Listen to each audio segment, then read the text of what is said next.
Okay, good morning all of you and welcome back. आज जो password गलत दे दिया 22277 और इंटरचेंज हो गया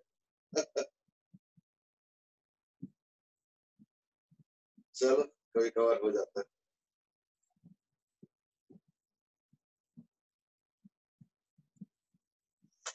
चलो, good morning all of you again and I already see some messages coming up. Ekta, Khushi, Shivam, Manan, Pratyaksh. ठीक है.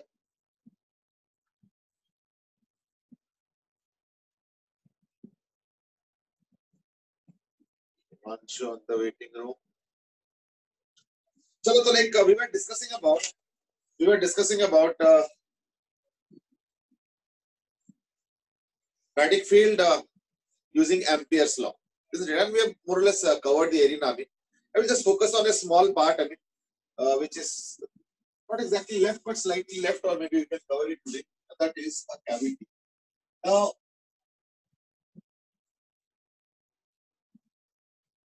analyzing a cavity is something that we've done even earlier also. Remember in class 11, we did cavity analysis in a spherical, body with some cavity inside it. We also analyzed about cavity analysis in case of a electrostatic sphere as well as a cylinder. Now, in case of current carrying systems, we don't have exactly a sphere, isn't it? Because the sphere won't be carrying current through and through. It can only have a circulation current, isn't it? But not current through and through as we generally use. So therefore, what we are going to discuss today is cavity analysis of, let's say, infinite cylinder. So let's say this is the cylinder, okay, and let's say some current is there, I. We can even define some kind of a current density also. But anyway, even I is okay. Let's say the radius of the cylinder is supposed capital R, and at some smaller distance, or maybe small rc distance, this is the center of the cavity. Suppose this is the center of the cavity. So this is the center of the cavity, and mind you, it's a solid cylinder. Otherwise, it is just that there is suppose a cavity like this, and that cavity is running through it like this, and so and so. So it's actually a solid, but with a small part which is hollow inside. Now this is the solid part.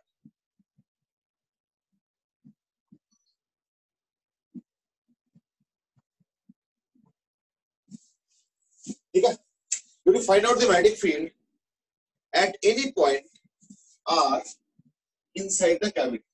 Now this diagram is a little difficult to draw when it comes to explaining mathematics. So what I do is that I draw an alternative diagram, which is the top view. So I'm able to see the cross section, isn't it? So I'm able to see the cross section. So the cross section is like this. Let's say, okay.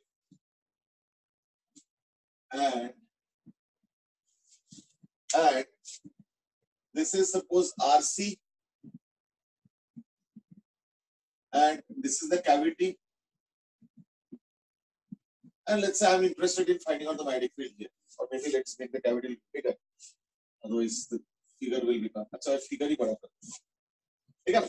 So basically, question is to find out the magnetic field at any point inside the cavity. So this is RC, let's say. This is suppose the cavity.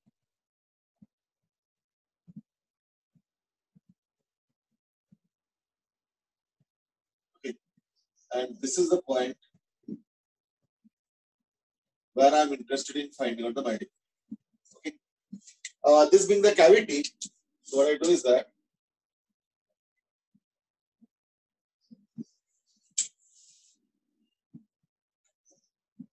okay, just have a look.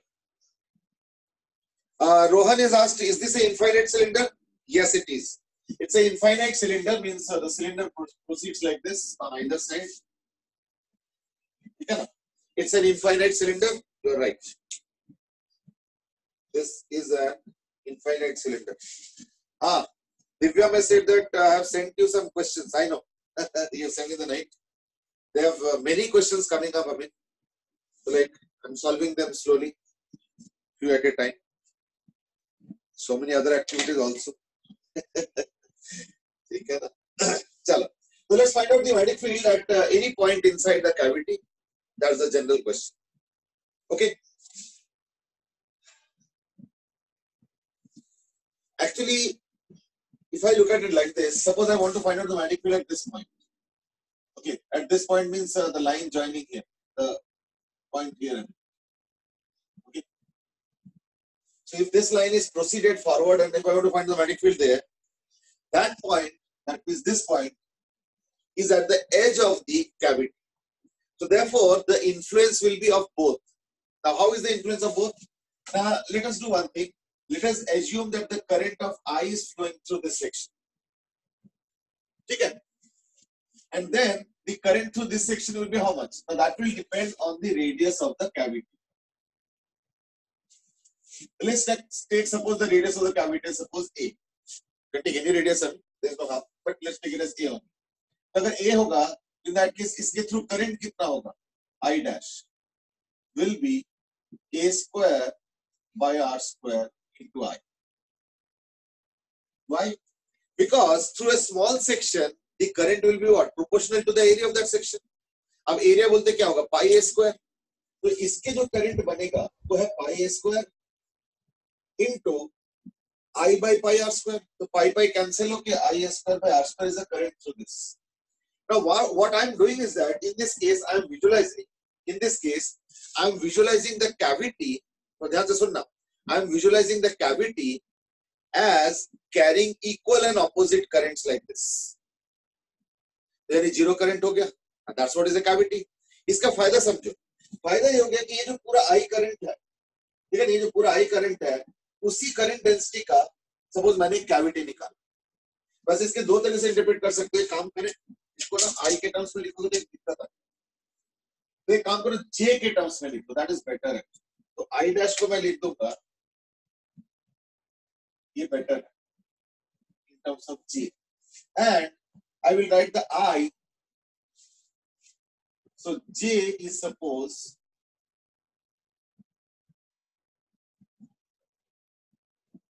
current density.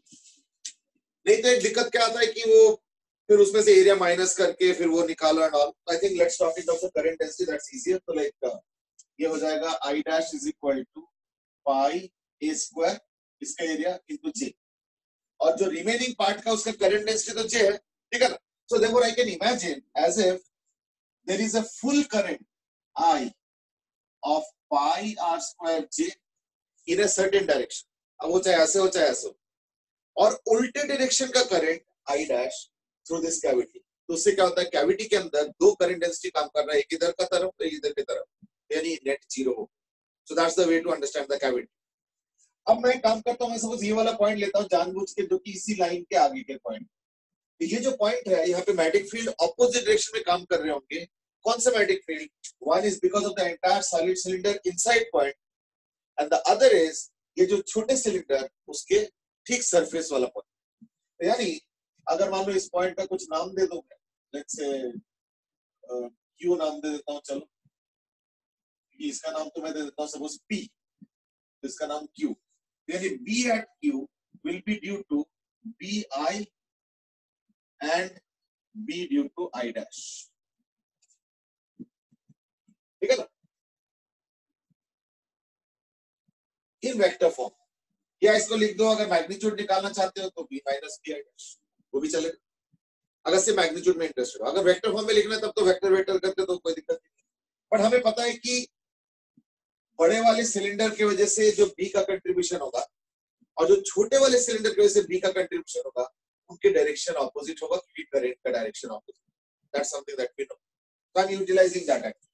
तो B due to I current क्या हो जाएगा, हमें पता है कि inside point पे B at an inside point is equal to mu naught I by 2 pi capital R into small r by capital R. We know that. तो अभी फिलहाल मैं B at point Q निकाल रहा हूँ. मेरा टारगेट है B at point P. मैं उसके थोड़ी देर बाद आता हूँ, क्योंकि वो जो पॉइंट P है वो है एक जनरल पॉइंट, ठीक है ना, वो एक जनरल पॉइंट, तो उसके लिए थोड़ा सा और सोचना पड़ेगा. अभी फिलहाल मैं Q पॉइंट का निकालता हूँ, थोड़ा आसान पॉइंट. तैयार. So that is B due to I will become equal to mu naught into I by 2 pi R. मैं इसको थोड़ा सा मॉडिफाई करना चाहता हूँ. pi R स्क्वायर का एरिया होता है, तो I will write it as mu naught J R by 2. Now this is important. ठीक है, mu naught J R by 2. देख लो अच्छे से. ये हो जाएगा mu naught J R by 2. R कौन सा हो गया?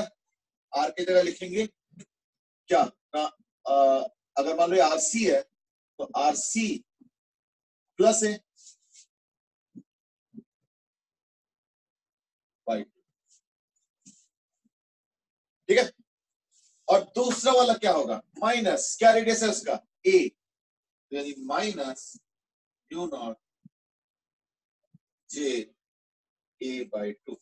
तो वो वाला कैंसिल हो जाएगा, यानी equal to mu naught J RC by 2. ठीक है, अब एक काम करो, अब सेंटर पे आ जाओ. सेंटर का एनालिसिस क्या होगा ना? बड़े सिलेंडर की वजह से mu naught J RC by 2. तो ध्यान से सुनना, सेंटर वाले पॉइंट पे अगर मैं देखता हूं सेंटर ऑफ द कैविटी, तो वहां पे क्या हो जाएगा? Mu naught J RC by 2.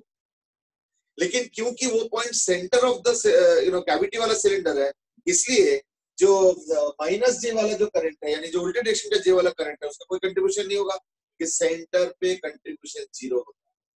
हमने कल ग्राफ ड्रॉ किया था उसके बेसिस पे. तो देयरफॉर अगर मैं मान लो इस पॉइंट पे निकालना चाहता हूं, let's name it as suppose C, तो B at C क्या हो जाएगा? B at C will be equal to again B due to I and B due to I dash. ये हो जाएगा mu naught J RC by 2 plus 0, यानी mu naught J RC हो जाएगा by 2.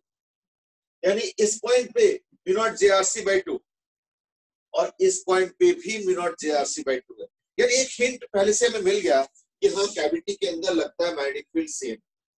लेकिन ये जो पॉइंट है ना P, ये थोड़ा जनरल पॉइंट और वहां वो थोड़ा अलग ओरिएंटेशन में भी है.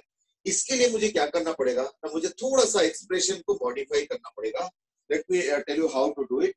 तो ये जो मैंने एक्सप्रेशन लिखा था ना B इनसाइड, इसको मैं थोड़ा वेक्टर फॉर्म में लिखना चाहूंगा. वैसे ये ठीक है, कोई दिक्कत नहीं है, पर इसको मैं वेक्टर फॉर्म में लिखना चाहूंगा. वो देखो कैसे लिखना. तो B at any inside point अगर वेक्टर फॉर्म में लिखते हो तो इन दैट केस पता है क्या आता है? Mu naught J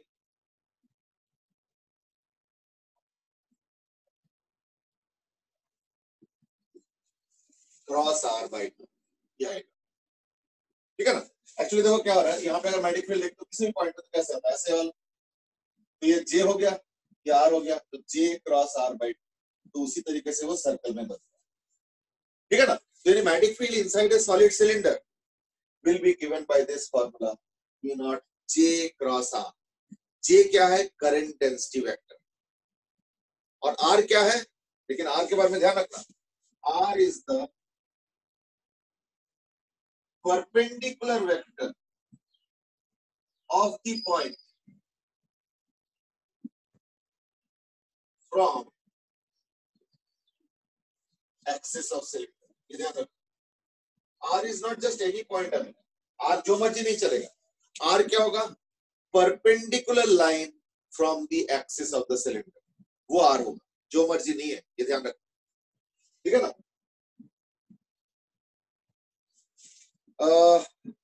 Kartik says कि can you explain it again? My network got out. ठीक है, वैसे तो मैं पूरा एक्सप्लेन ही कर रहा हूँ, तो आई don't know whether you missed out anything और नॉट. तो ये मेन चीज है, ये देख लो, क्योंकि इसके बाद देखना आराम से होता है. तो what I am trying to say is that कल हमने yesterday we did how to find out the magnetic field at an inside point. तो उसका मैंने एक्सप्रेशन दिया था कि एक्सप्रेशन आता है mu naught I R by 2 pi R square. और इसी को कई बार हम लोग लिखते हैं mu not I by 2 pi capital R into small R by capital R, और that's what we generally do. याद है। तो ये तो चलो एक पार्ट हो गया। इसको लेकिन वेक्टर फॉर्मेट में लिखना, तो हमने क्या किया, आई बाई पाई आर स्क्वायर को जे कर दिया, तो mu naught J are by 2, तो वो मैंने थोड़ी देर पहले लिखा था। और अब मैं उसको वेक्टर फॉर्म में लिख रहा हूँ, J cross R by 2, where J is the current density vector which is along the orientation of the current, और R vector क्या होगा, perpendicular vector from the axis of the cylinder। ठीक है, that's how it is। चलो तो अब एक काम करते हैं, इनसाइड पॉइंट पे R पे निकालते हैं। तो उसके लिए मुझे एक और वेक्टर डिफाइन करना पड़ेगा, and that is this vector, ये वाला। ठीक है ना, तो ये जो वेक्टर होगा, दिख रहा है, बहुत छोटा दिख रहा है, but anyway I hope you are getting it. ये जो वेक्टर होगा ये कौन सा होगा, तो इसको मैं अलग से ड्रॉ करता हूं। देखो, this vector plus this vector is R vector as per triangle law. तो ये वेक्टर क्या हो जाएगा, है ना, this plus this is equal to R, then this vector will become equal to r vector minus rc vector। ध्यान रखना, ठीक है। Okay, now let's proceed. So therefore magnetic field at P, I'm not interested in Q now, I'm interested in P now। अब मैं vector form में लिख रहा हूँ, magnetic field at P is equal to magnetic field due to I current, या तो J लिख सकता हूँ, and minus magnetic field due to, या plus magnetic field due to minus J current. अच्छा, अब तो ठीक है, क्योंकि जो कैविटी है वहां पे J भी है माइनस J भी है, तभी तो कैविटी यानी जीरो है ना। अरे ठीक है, चलो तो यानी अब लिखो, इसको कैसे लिखोगे, जे वाले के वजह से आर वेक्टर, तो यानी मैं लिखूंगा mu naught J cross R, J cross R by 2 plus mu naught, ये ध्यान रखना, म्यू नॉट माइनस जे,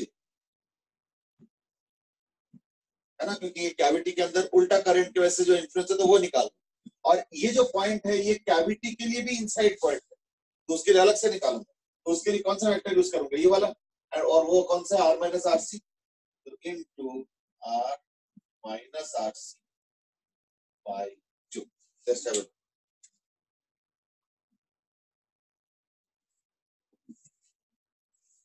ठीक है, तो क्या आएगा देखो जरा, is equal to mu naught J cross R by 2 minus mu naught J cross R, इस बीच में क्रॉस क्यों,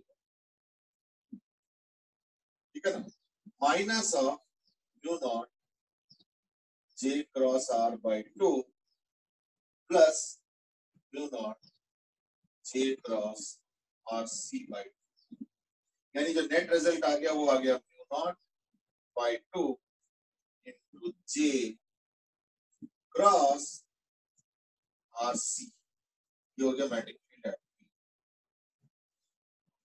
P। Now if you look at the terms, it is independent of small r, that's the main important part। तो ये जो चीज आ रहा है, that is independent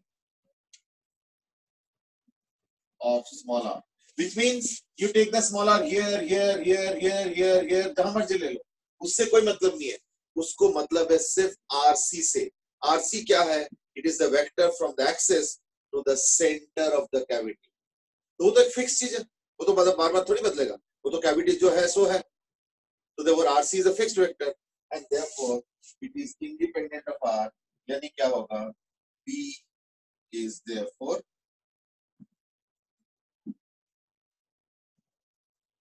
यूनिफॉर्म। देखो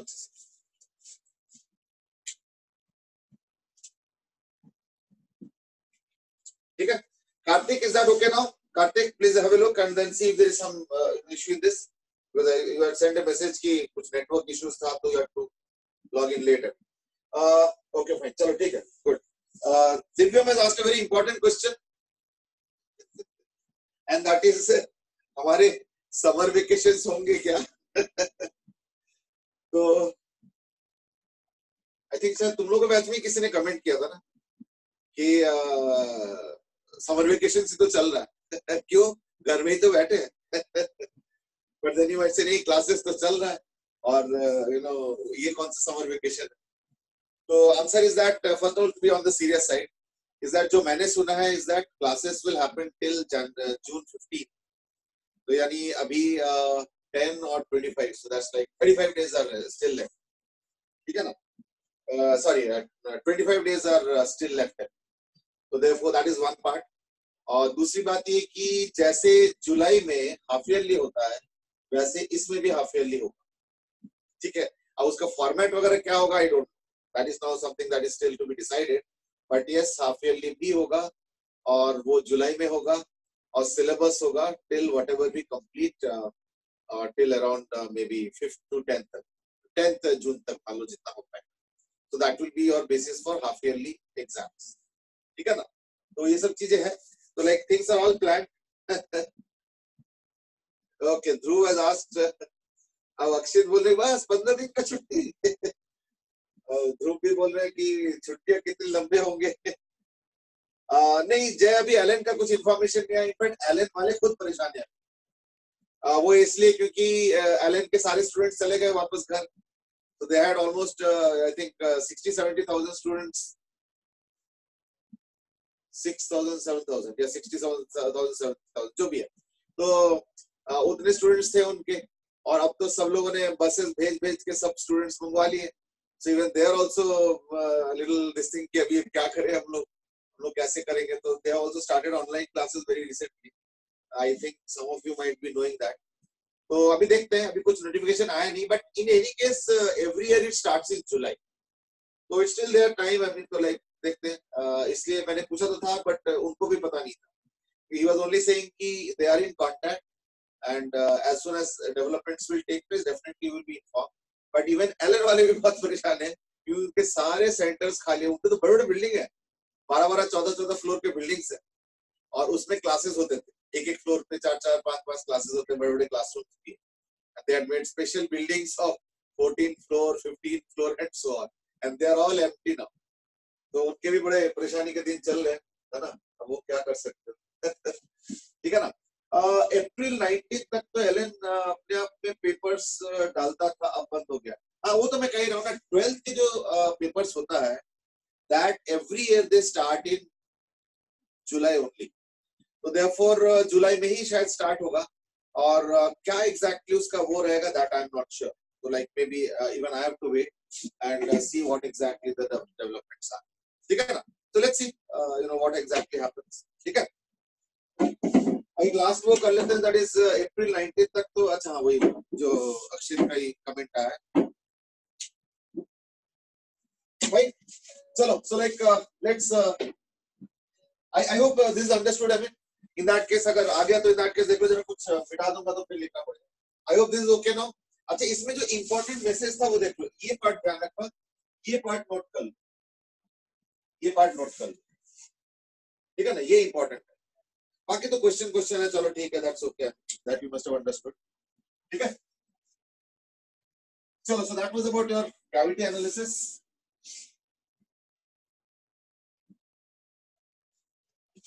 अच्छा आज मैं एक इंटरेस्टिंग क्वेश्चन पूछूंगा.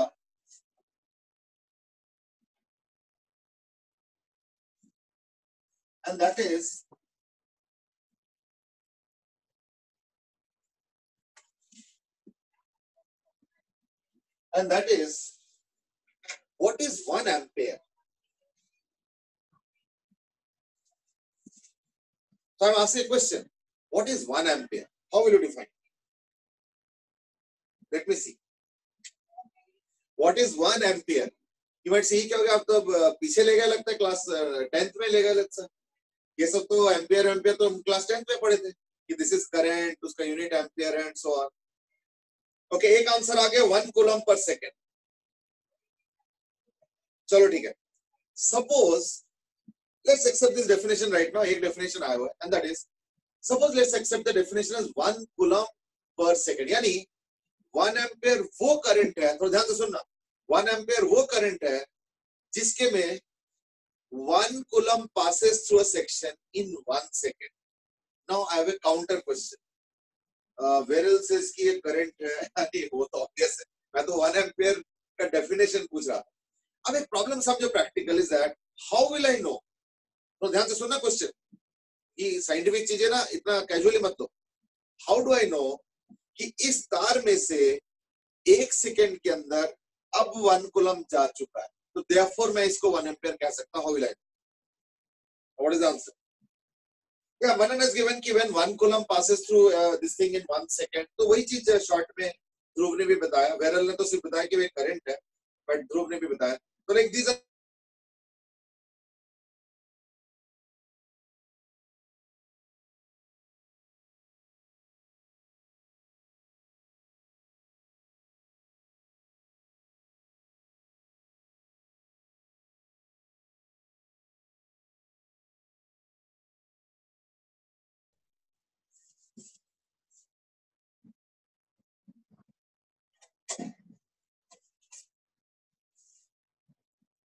ओके, ठीक है। अब तो आगे मैं देख रहा हूँ, बट वो यहाँ पे थोड़ा सा डिस्टर्बेंस था बीच में। आई don't know what happened exactly.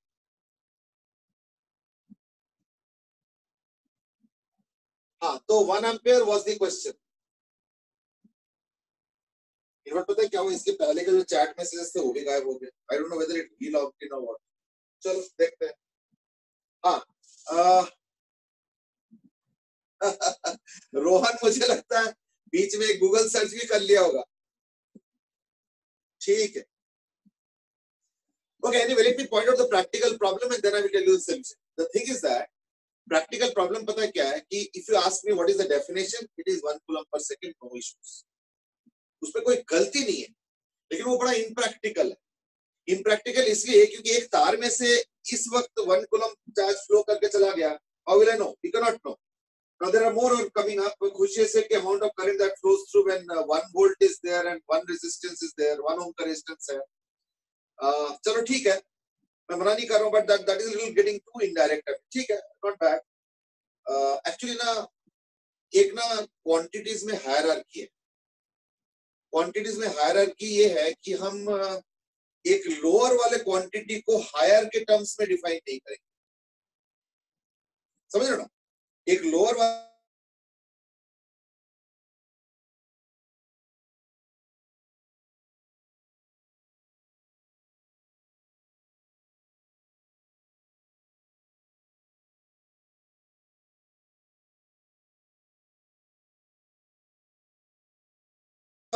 और कांस्टेंट वेलोसिटी का मैं दे सकता हूं definition as same displacement in same interval of time in whatever interval it is.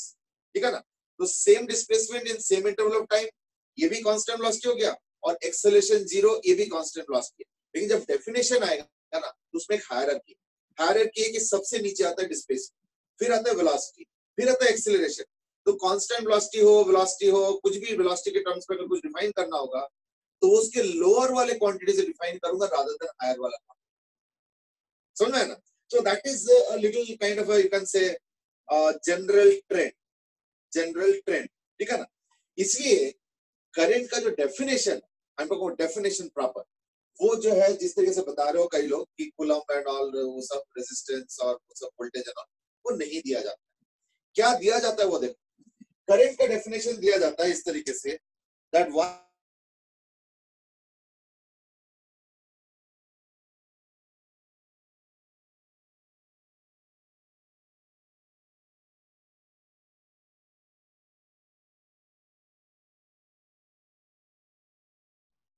I think you are all receiving fine, मेरे इसमें दिक्कत है। चलो एनीवे कोई बात, लेट्स कंटिन्यू।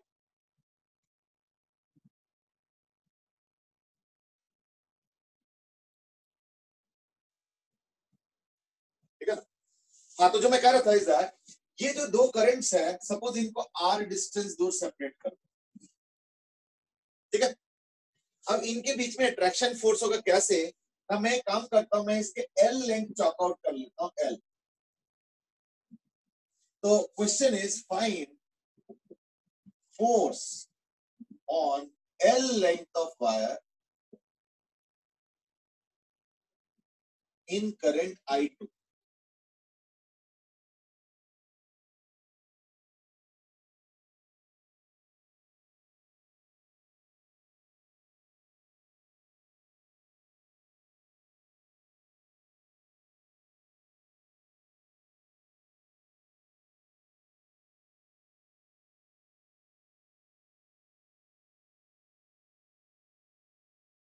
मैग्नेटिज्म में देखा होगा सेम टाइप ऑफ पोलैरिटी से भी रिपल्शन होता है ना.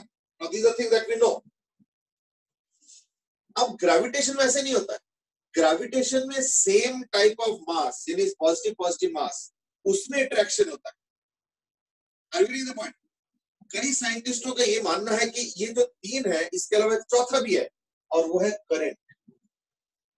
और current is is more connected to gravitation. कैसे? देखो सेम डायरेक्शन का करंट है और कैसे फोर्स आ रहा है? अट्रैक्शन. यानी देख रहे हो ये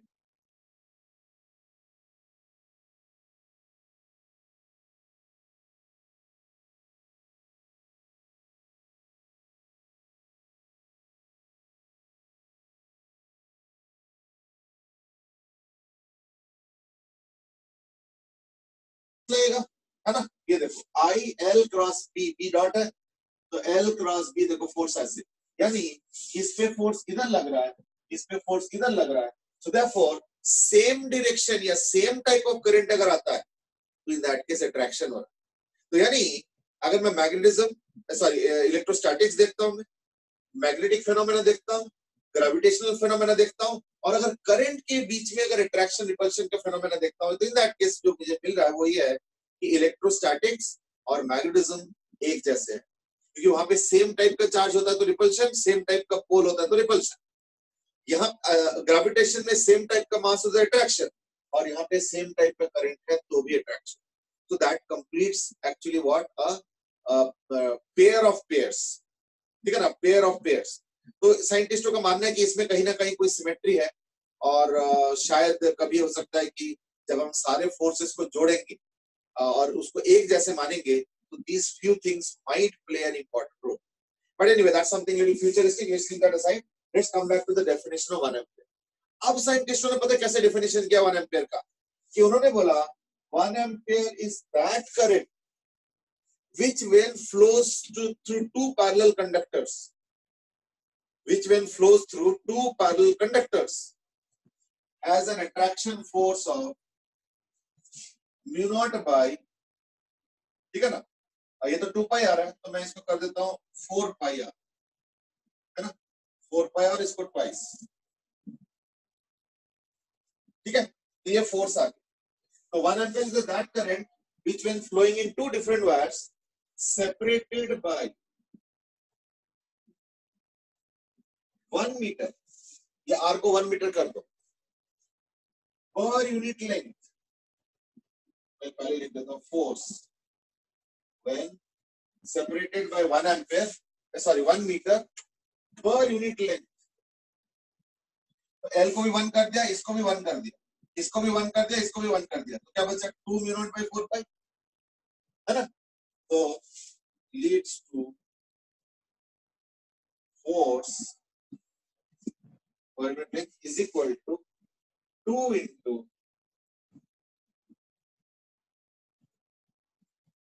ये हो गया करंट का डेफिनेशन ऑफ 1 एम्पियर.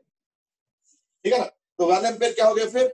1 एम्पियर वो करंट है जो कि अगर हम दो पैरेलल वायर्स में निकालते हैं या पास करते हैं, 1 मीटर दूर रखते हैं, in that case force per unit length on each of the wires या either wire is equal to 2 into mu naught by 4 pi.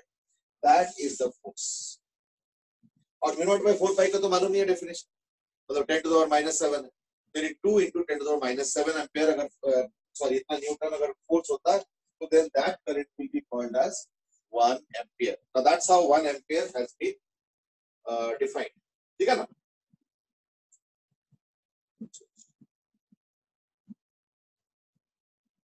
मैंने ध्यान नहीं दिया. दो जने वेटिंग रूम में था, I was not seeing that. मैंने बोला ना कि थोड़ा सा मेरा लैपटॉप का आउटपुट ही नहीं आ रहा है, whereas you are getting it, that's you surprising. ठीक है ना. चलो anyway, that was about your definition of 1 ampere.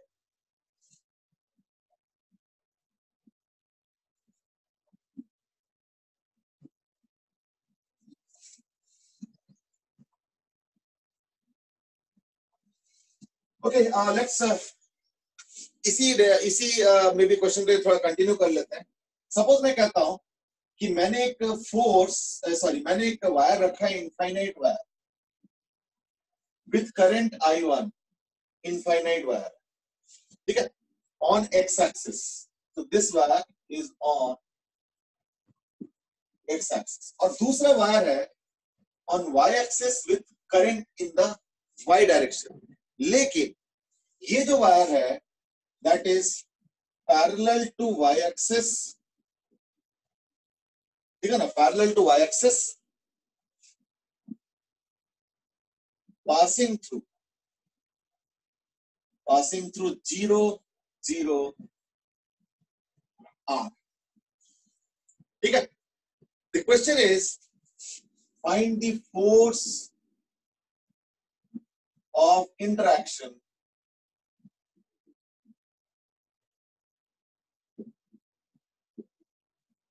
between the two. वैसे देखा जाए तो हम लोगों ने लगभग जो है ना दोनों मतलब दोनों पार्ट्स के जो चैप्टर की थ्योरी है वो कंप्लीट कर लिया. अब बस कुछ 2-3 स्पेसिफिक क्वेश्चंस करने हैं, that will give us a sufficient background about the chapter, ठीक है ना.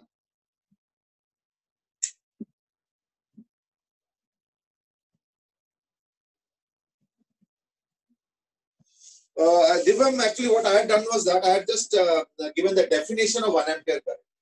तो मैंने यहाँ पे लिखा था कि दो पैरेलल वायर्स के बीच में अगर 1 मीटर डिस्टेंस होता है और फोर्स पर यूनिट लेंथ एक सर्टेन वैल्यू होता है, तो जाके हम क्या बोलेंगे कि इन दोनों वायर्स के थ्रू जो करंट जा रहा है वो 1 ampere. It is actually based on that formula that I just put up here, ठीक है ना. तो 5 मिनट का पार्ट है, तो मैं रिपीट नहीं करना चाह रहा हूँ, but what you can do is that you can look at the video later, ठीक है ना. बट मैंने एक ओवरव्यू दे दिया so that you can ease out your thinking. फिलहाल तो क्वेश्चन ये कि ये जो वायर है ना ये तो ऑन द एक्स एक्सिस है, ये तो ऑन द एक्स एक्सिस है I1. जो I2 वाला वायर है वो वाई एक्सिस पे नहीं है, थोड़ा सा ऊपर है, तो यानी वो Z is equal to R के थ्रू जा रहा है. You will find out the force of interaction between the two. That's the question. ठीक है. चलो तो इन द मीनवाइल मैं जो है अटेंडेंस ले लेता हूँ.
Pranay asked a question that is ये चार्ज के हिसाब से क्यों नहीं डिफाइन किया जा रहा है ना. तो द आंसर इज दैट देखो चार्ज ना दिखता है, ना हमें पता चलता है, ना फील हो पाता है, ना कुछ उसके एग्जिस्टेंस के बारे में हम बहुत ज्यादा श्योर हो पाते हैं.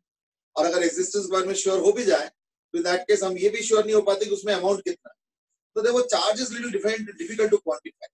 इनफैक्ट देखो डायमेंशंस में सारे चीजों का definition in terms of charge दिया गया है ना. फील्ड भी फोर्स पर चार्ज है ना, पोटेंशियल भी वर्क डन पर चार्ज है ना, करंट भी चार्ज पर टाइम, यानी सब कुछ देखो चार्ज के टर्म्स में है. लेकिन जब डायमेंशंस का चॉइस का टाइम आया तो हमने चार्ज को फंडामेंटल नहीं बनाया, तो चार्ज को मेजरेबल क्वांटिटी बना ही नहीं पाते हम, है ना. हम लोगों ने किसको बनाया डायमेंशंस, हमने बनाया डायमेंशन करंट को फंडामेंटल इंस्टेड ऑफ चार्ज, जबकि देखो सारे डेफिनेशन चार्ज के टर्म्स में. सो एक्चुअली देखा जाए तो फिजिक्स के टर्म्स में चार्ज इज मोर फंडामेंटल, लेकिन क्योंकि वो क्वांटिफाई नहीं हो पाता है, उसका एग्जिस्टेंस फील नहीं कर पाते हम लोग, इवन इंस्ट्रूमेंट से भी हम लोग उसको वो नहीं कर पाते हैं, मेजर कर नहीं पाते हैं. So therefore we have avoided, दो फिजिक्स के डेफिनेशंस चार्ज के टर्म्स में है, लेकिन जब क्वांटिफिकेशन की बात आता है तो in that case we have avoided using the word charge, because उसका एज आई सेड एग्जिस्टेंस बड़ा मुश्किल होता है प्रूव करना. हाँ बेटे बोलो. सर मैं कह रहा था कि जो पिछला हमने फोर्स का एक्सप्रेशन निकाला था उसमें I1 I2 प्रोडक्ट में आए थे ना. नहीं, हमने पहले I1 I2 का निकाला, लेकिन बाद में डेफिनेशन में हमने I1 I2 को बराबर कर दिया, 1 एम्पीयर कर दिया कि अगर दोनों इक्वल करंट होता है और सेपरेशन 1 मीटर होता है और फोर्स पर यूनिट लेंथ होता है वो जो तो मिटा दिया 2 म्यू नॉट बाई 4 पाई वाला, तब जाके वो जो इक्वल करंट वाला वायर्स है उनको हम 1 एम्पेयर ईच बोलेंगे। तो that's the definition, crux of the definition.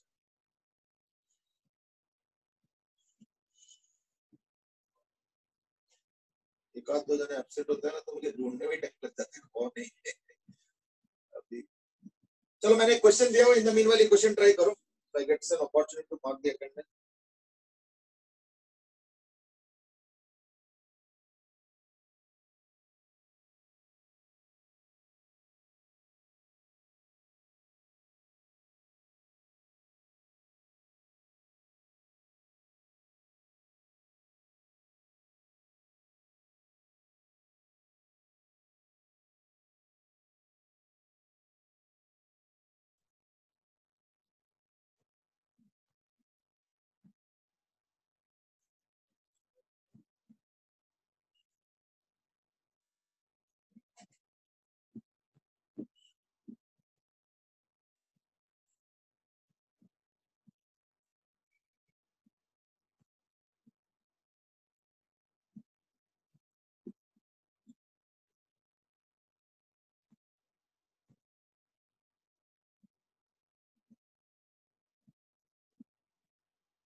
ठीक है, ये dx आ गया।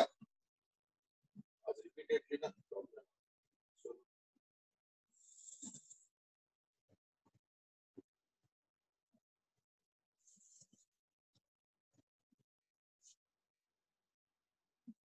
तो जो मैं कह रहा था आईडीएल, अच्छा हाँ पी, तो पी कैसे हो गया ना, पी इधर हो तो उसका एक कंपोनेंट तो अलोंग द वायर होता है, उस पर तो फोर्स आता नहीं, तो यानी इसके ये कंपोनेंट की रिस्पॉन्सिबिलिटी। वो कैसे डिसाइड होगा कि अगर मान लो ये थीटा है,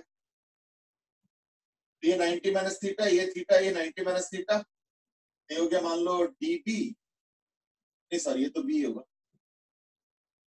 ये हो गया B, theta 90 minus theta, theta 90 minus theta, तो उसका cos theta, cos 90 minus theta यानी B sin theta.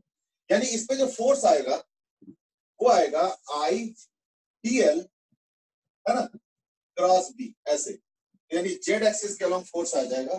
So the force T F will be firstly along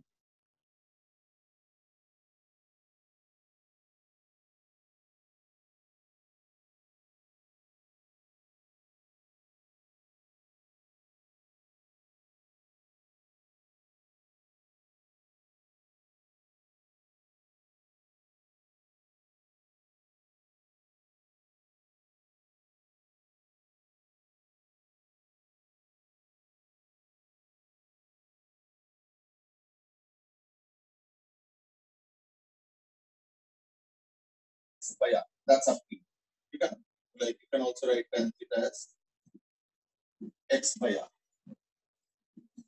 ठीक है। एक बार देख लो, तो ये आगे तो r तो कैंसिल हो गया, तो यानी बाई x। अब देखो ये तो इधर का हो गया, what about this part, this part if you look at then the b will be इस वाले का तो ऐसे हुआ, इस वाले का ऐसे आएगा,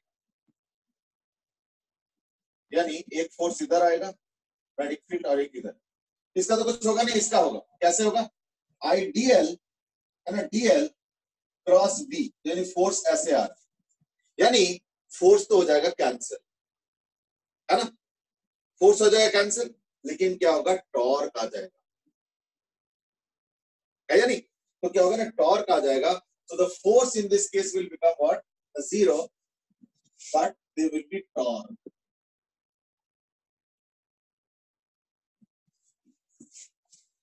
Right? एक बार जरा देख लो, क्योंकि ये जो वो आ रहा है, क्या बोलते हैं, करंट है, उसके वजह से यहाँ पे जो मैग्नेटिक फील्ड बन रहा है वो ऐसे बन, यानी एक कंपोनेंट जो बनेगा वो अलोंग द वायर बनेगा और एक अंदर की तरफ। लेकिन यहाँ पे जो बन रहा है उसी सेक्शन में वो क्या बन रहा है, ऐसे, यानी मैग्नेटिक फील्ड यूं बन रहा है। तो एक तो अलोंग द वायर बनेगा, उसका तो चलो ठीक है जो भी है। एक हो रहा है जो परपेंडिकुलर टू द बन रहा है, तो यहाँ पे जो मैग्नेटिक फील्ड बन रहा है और यहाँ पे जो बन रहा है उसमें जो परपेंडिकुलर वाला पार्ट है वो बराबर है। तो देयरफॉर करंट तो सेम है, यहाँ पे भी सेम है, यहाँ पे भी सेम है ना। लेकिन परपेंडिकुलर वाले जो कंपोनेंट है वो अलग अलग है, एक में अंदर की तरफ, एक में बाहर की तरफ। तो देयरफॉर जो इंटरेक्शन बनेगा वो क्या बनेगा, इंटरेक्शन बनेगा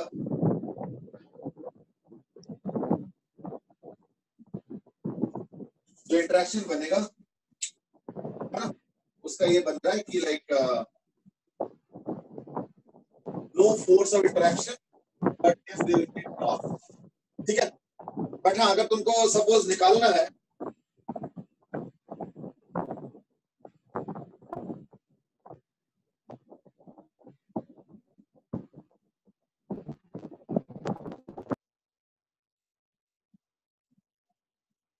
अगर तुम्हारा वीडियो भी शायद आना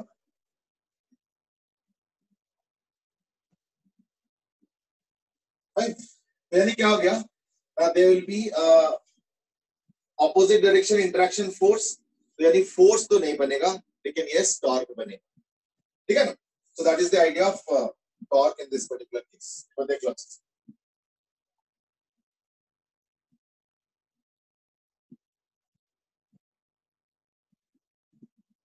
ओके। अच्छा, अगर मान लो इसको क्वांटिफाई करना चाहो तो क्या होगा, है ना। तो इन दैट केस ये वाला जो फोर्स आ रहा है वो किधर आएगा, I D L cross B force इधर आएगा, और इस वाले का क्या हो जाएगा, I D L cross B force अंदर। So there will be torque which will be produced and will be multiplied by X, है ना। ये तो आ गया force and there will be torque also in which X will be multiplied. अब देख लो अच्छे से, ठीक है। बट ऑब्वियसली टॉर्क बहुत ज्यादा बनेगा, क्यों, क्योंकि ये तो लिमिट्स 0 टू इंफिनिटी जाएगा एंड सो ऑन। या कोई फाइनाइट टॉर्क तो नहीं बन रहा है ना, तो चेक करो जरा। तो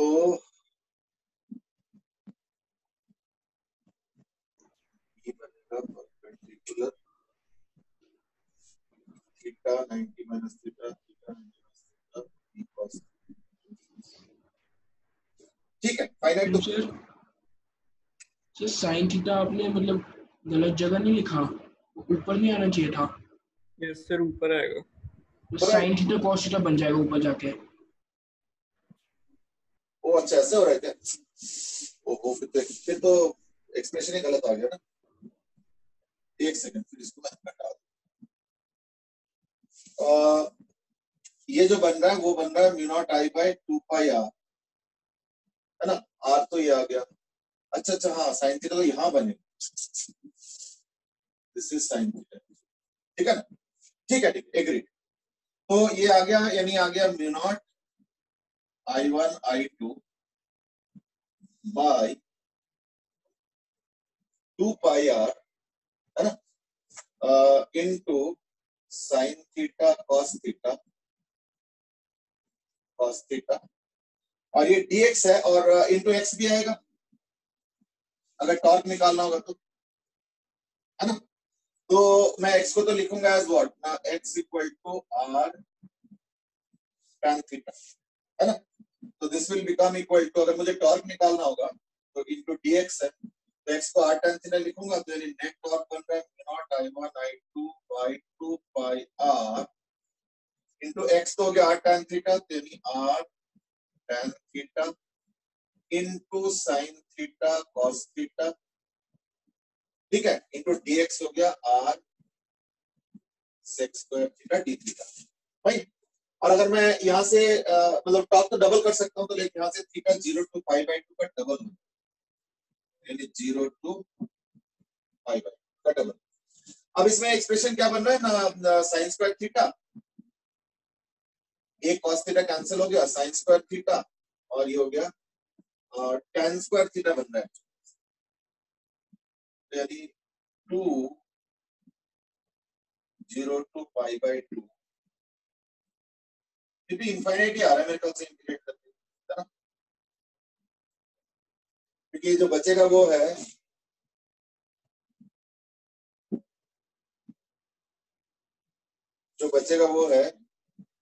एक आर तो आएगा, एक आर हो जाएगा, ठीक है, एक आर के साथ कैंसिल हो जाएगा, आर भी बन गया,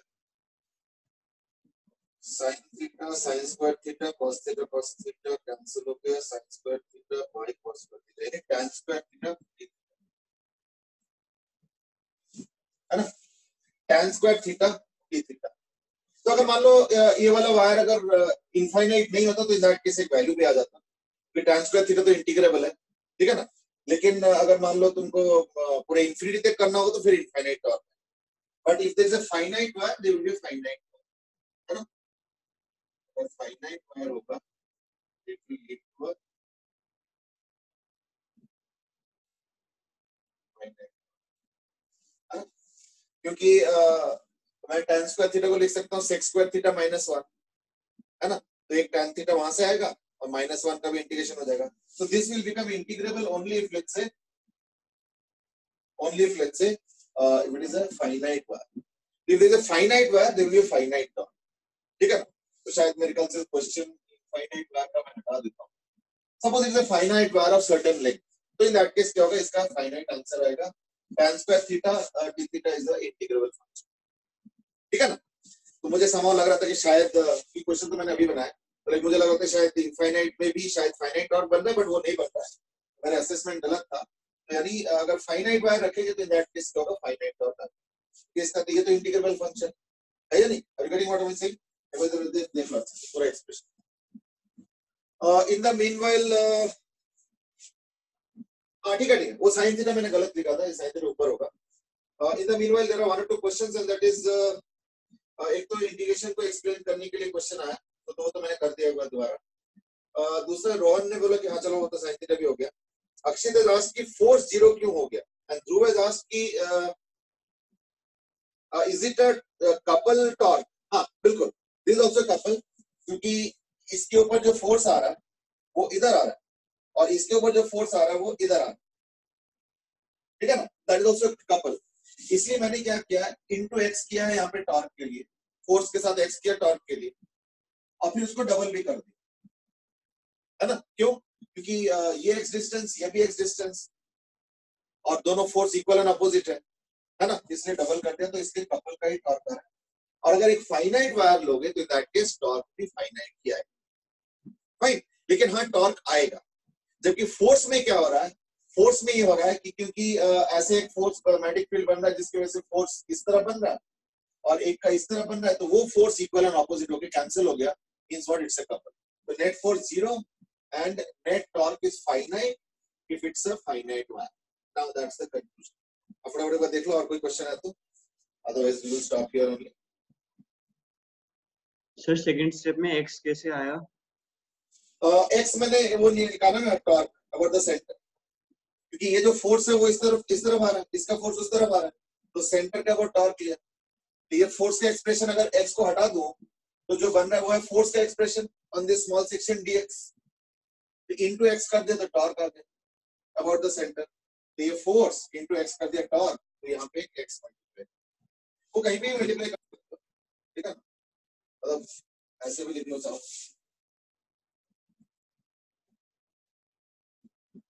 ये हो गया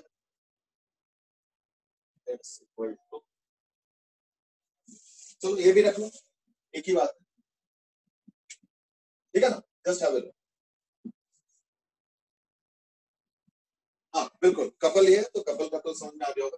अच्छा just have a look at the expression, I mean I hope this okay ना, अब तो सॉल्व हो जाएगा, है ना, एक बार जस्ट चेक कर लो।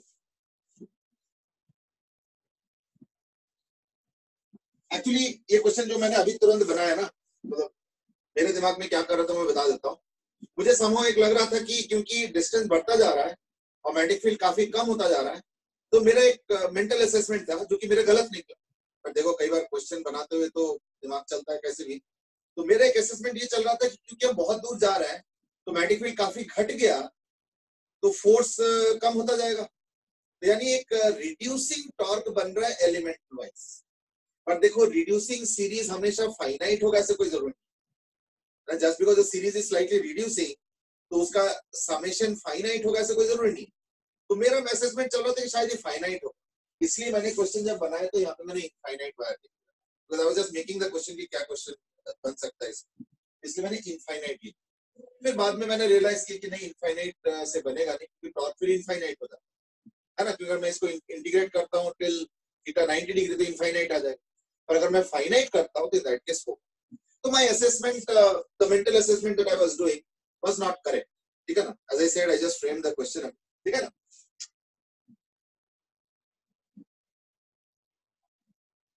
हाँ वो एक्चुअली क्या है ना, देखो it's something like you know दोनों तरफ काम कर रहा है कि मैग्नेटिक फील्ड घट रहा है ना, और यू नो ओरिएंटेशन भी एडवर्स होता जा रहा है, और यू नो टॉर्क की वजह से जो डिस्टेंस है वो भी बढ़ता जा रहा है, तो it was some kind of a dual effect happened. तो my assessment was that it might lead to a finite result, but वो नहीं था, तो मेरा गलत था असेसमेंट। तो इसलिए ये क्वेश्चन सॉल्व तो हो जाएगा, लेकिन अगर फाइनाइट आंसर चाहिए तो दैट केस वायर फाइनाइट, ठीक है ना। कई बार हो जाता है, देखा होगा कि लाइक क्वेश्चन बनाते हुए असेसमेंट गलत हो जाता है। चलो ठीक है, दीज आर ऑल एक्सपीरियंसेस।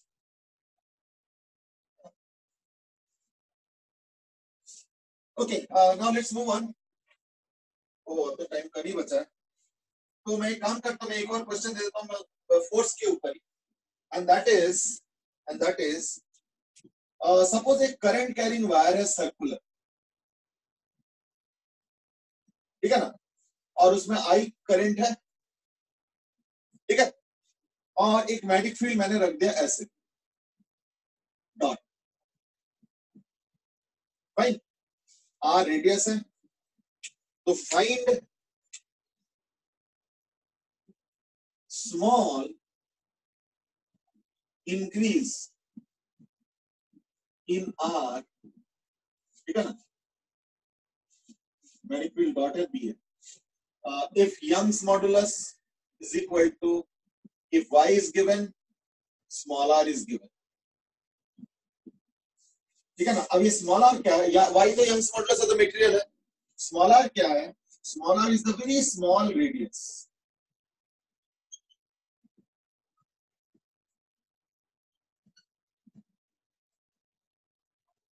ये चीज Satyam is asked an interesting question, and that is, ठीक है ना, एंड दैट इज क्या मैग्नेटिज्म के पहले करंट को डिफाइन नहीं किया गया था। देखो ऐसा नहीं कि मैग्नेटिज्म के पहले करंट को डिफाइन नहीं किया गया था, लेकिन करंट को मेजर किया गया, और मेजर करके एक सर्टेन अमाउंट ऑफ करंट को बताया गया था एज 1 एम्पीयर। वो कैसे, वो गैल्वेनोमीटर के नीडल के बेसिस पे बताया गया। देखो ये जो हार्डकोर डेफिनेशन वाला पार्ट और ये सब चीजें ना, ये बड़े यू नो रिसेंट फिनोमेना, मतलब जस्ट 200-300 इयर्स बैक ही हुआ है। इसके पहले science was pretty fluid subject, मतलब अगर तुम दो अलग अलग कंट्री में जाओगे तो दोनों अलग अलग तरीके से सोचते हैं, all those things that used to exist. Standardization तो लास्ट 200 साल में हुआ, तब इनके कॉन्क्रीट डेफिनेशंस देने का जरूरत फील हुआ। Otherwise galvanometer as an instrument was existing even before that also. तो करंट का मेजरमेंट गैल्वेनोमीटर से करते थे, और एक सर्टेन अमाउंट ऑफ करंट को एक सर्टेन गैल्वेनोमीटर के हिसाब से 1 एम्पीयर या जो भी मिली एम्पीयर वगैरह डिफाइन किया गया। So that was the practical basis. लेकिन उसके बेसिस पे डिफिनेशन क्या दोगे कि वो वाला गैल्वेनोमीटर अगर इतना डिफ्लेक्शन दिखाता है तो उसको हम इतना मिली एम्पीयर मानेंगे या कुछ ऐसे, और that's little odd because you can not have a definition which is instrument based, कि वो इंस्ट्रूमेंट पेरिस में रखा हुआ है, उस इंस्ट्रूमेंट में जाके मेजर करो कि अगर ऐसे होता है तो उसको 1 एम्पीयर या 1 मिली एम्पीयर डिफाइन कर दो, तो that does not make any sense. इसलिए measurement of current definition of ये वाला सबको मिटा दिया, ये वाला जो डेफिनेशन आज हमने दिया, इसके डेफिनेशन के पहले भी करंट का डेफिनेशन वही था जो आज सब लोगों ने कही, उन्होंने बोला 1 कूलम पर सेकंड, और मेजरमेंट करने का तरीका भी गैल्वेनोमीटर ही था। लेकिन ये जो डेफिनेशन है, ये समझ लो कि मॉडर्न काइंड ऑफ डेफिनेशन है ना, तो दैट्स हाउ इट इज। इसलिए ऐसे नहीं कि मैग्नेटिज्म के पहले जो है लोग करंट का मेजरमेंट नहीं करते थे, बट थोड़ा सोच अलग था और प्रैक्टिकल मोडालिटीज अलग, और अब थोड़ा सा अलग तरीके से डिफाइन किया गया, वो अलग बात है। इंटरेस्टिंगली ये जो डेफिनेशन मैंने दिया कि 2 एम्पेयर 1 एम्पेयर करंट से अगर होगा तो इतना फोर्स होगा, ये प्रैक्टिकली कभी यूज नहीं करते, समझ रहे ना बात? ये प्रैक्टिकली कभी यूज नहीं करते, प्रैक्टिकल तो इंस्ट्रूमेंट से ही करते, बट डेफिनेशन तो डेफिनेशन है, यूज करो ना करो hardly matters. Definition is something that you have to give in terms of lower quantities, तो फोर्स के टर्म्स में बताया जा रहा है, डिस्टेंस के टर्म्स में बताया जा रहा है, so that's how it became accepted है, ठीक है ना?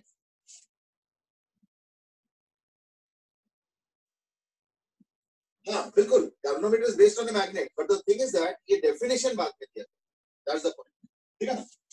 So let's start this question. I mean, first of all, what will happen is that in this case, if I look at a very small section of, let's say, theta angle, or d theta angle, sorry. In that case, ये जो section है, जरा ध्यान से देखो, इस section पे force कैसे लगेगा?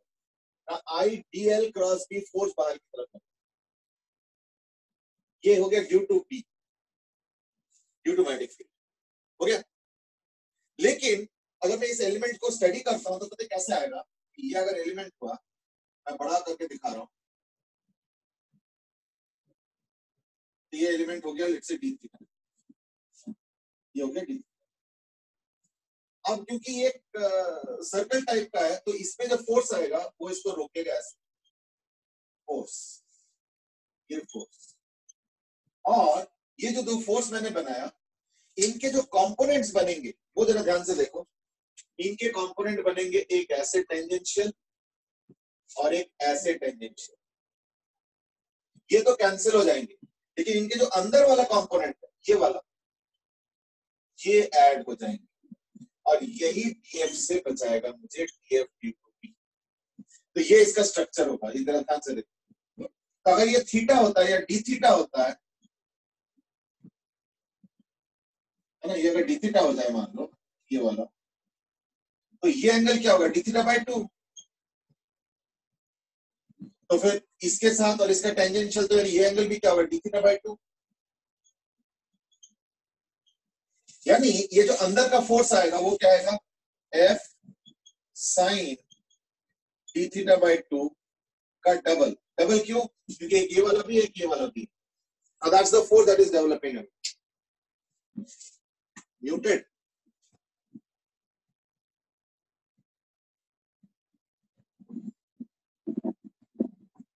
ये म्यूटेड तो नहीं है? सही है सर। नहीं, actually Ayushman has written that we are muted. चलो, anyway, तो लाइक ये हो गया 2 into f into sin d theta by 2 अंदर की तरफ force is equal to magnetic force. Magnetic force क्या होगा? BIL. तो BIL, L बोलते क्या होगा? R d theta.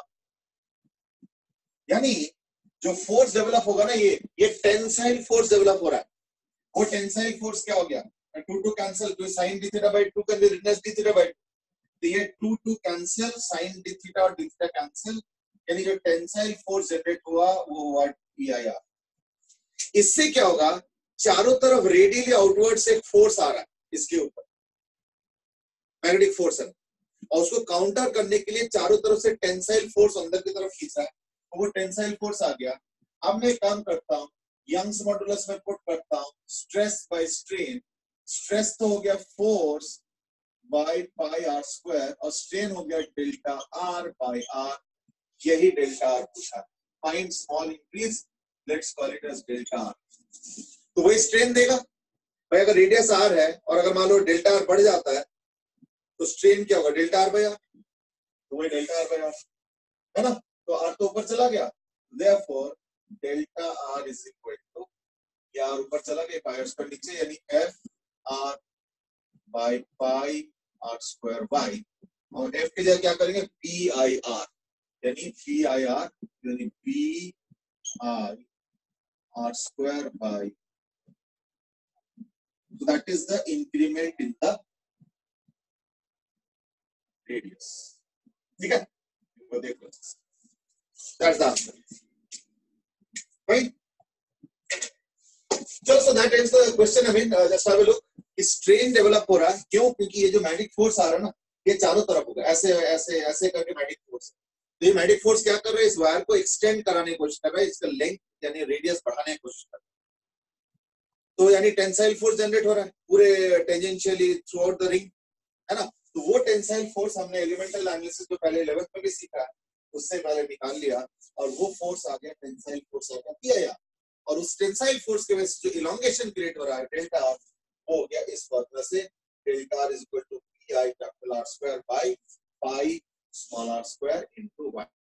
ठीक है ना? So that's the structure. ठीक है, चलो आज के इतना ही करते हैं। We will carry on tomorrow, but tomorrow we will start with, अगर मैं एनसीईआरटी के हिसाब से देखता हूं तो new chapter, in the sense कि एनसीईआरटी में एक छोटा सा चैप्टर है प्रॉपर्टीज ऑफ मैग्नेट्स, है ना, फिर अर्थ मैग्नेटिज्म और ये सब टॉपिक का एक चैप्टर है। So that is something that we will start tomorrow. ठीक है ना? चलो आज के लिए इतना ही, फिर कल मिलेंगे फिर, है ना? थैंक यू बेटे। Thank you sir. Okay, thank you sir. Thank you, welcome. Thank you sir.